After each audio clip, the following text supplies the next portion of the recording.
Yan guys, si Ate Amor. Nag-ano ng pansit canton. At yan si Mama.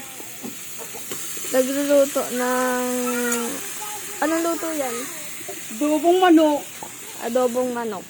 Ano pa? Sesa, hi ka kay Papa, Sesa. Ikaw din, Maxine. Hi ka. Oh, wala. Diyan. Busy sila magluto.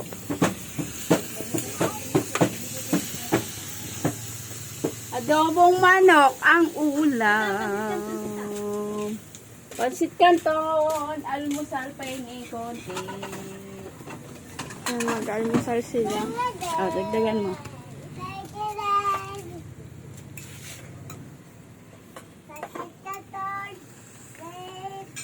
Yan, guys.